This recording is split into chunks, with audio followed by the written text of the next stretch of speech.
Bon et bien comme prévu aujourd'hui, je vous propose, si vous le voulez bien, une petite analyse avec du montage, la folie furieuse. En tout cas, si vous avez vu le trailer, vous êtes au bon endroit pour bien avoir possiblement des réponses, des détails cachés ou non en lien avec ce trailer de Agatha All Along. Dans le cas contraire où vous n'auriez pas vu le trailer, allez le voir et après revenez.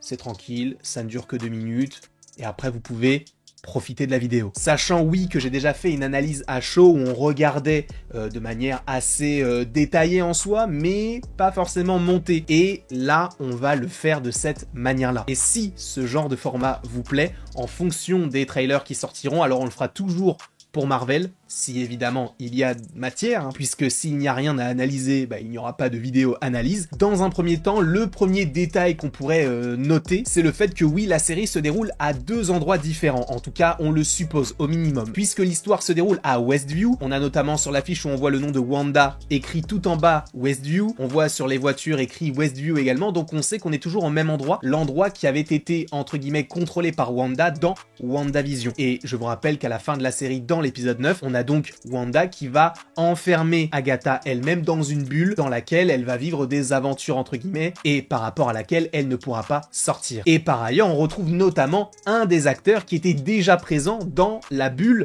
à Westview de Wanda. En effet, David Payton, qui avait déjà joué dans certains épisodes de WandaVision le personnage de Herb, notamment dans l'épisode 3, si je ne dis pas de bêtises, il était le mari d'Agatha, à l'époque Agnès, et bien il revient cette fois-ci sous les traits d'un policier. Et donc le deuxième lieu que nous découvrons, c'est la Witches Road, donc la route des sorcières. Alors, pour la petite anecdote, sachez qu'à la base, Witches Road devait être en soi un special. Pour ceux qui ne savent pas ce qu'est un special, je vous renvoie vers le Holiday Special des Gardiens qui se déroule donc à Noël ou vers Werewolf by Night. Donc ce sont des petites histoires qui peuvent durer sur un épisode, donc à peu près une 40aine de minutes. Et bien sachez qu'il devait y avoir un épisode, Witches Road, donc un special, qui nous aurait expliqué un petit peu plus cette histoire de dimension, parce qu'on va y venir. Cependant, a priori, selon ce qu'on nous montre dans le trailer d'Agatha, ça devrait être un épisode de la série, sachant que la Witches Road est une dimension parallèle dans laquelle, on trouve des artefacts magiques, des magiciens, des créatures, etc. Sachez que des dimensions du côté de Marvel, on en a vu énormément, notamment Talo ou encore la dimension des Noors dans respectivement Shang-Chi et Miss Marvel, sans compter bien sûr par exemple la dimension noire, pour ne citer qu'elle, ou la dimension miroir. Bref,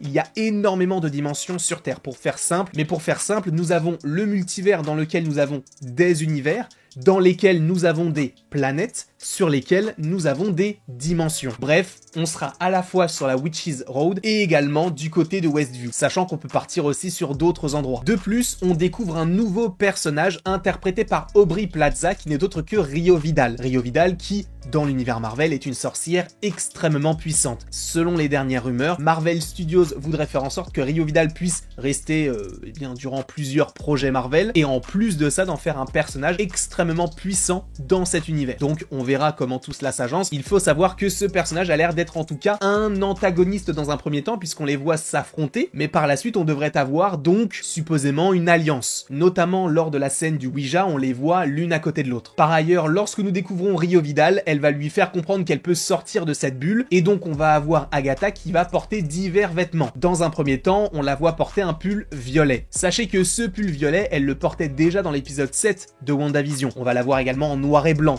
et ça fait référence aux 2 premiers épisodes de la même série. On va ensuite la voir en style sport puis en jupe qui ont été respectivement déjà vus dans les épisodes 5 et 3 de la série WandaVision. Donc on rappelle encore une fois qu'on est vraiment sur une série spin-off. Il faut également revenir sur le collier qu'elle porte puisqu'elle portait déjà ce même collier dans WandaVision, sachant qu'à un moment donné, et c'est là où on peut faire une petite connexion avec une autre scène un petit peu horrifique, c'est qu'à un moment donné on va voir ce collier accroché à son poignet, donc on suppose que c'est bel et bien elle au moment du Ouija, sachant qu'elle est habillée en violet et elle semble porter une sorte de t-shirt football américain. Sachez que le seul personnage autre qu'elle, entre gros guillemets, qui porte un t-shirt violet en lien avec le football américain, c'est cette créature à la fin qui semble être possédée et qui marche à la manière du personnage possédé dans l'Exorciste.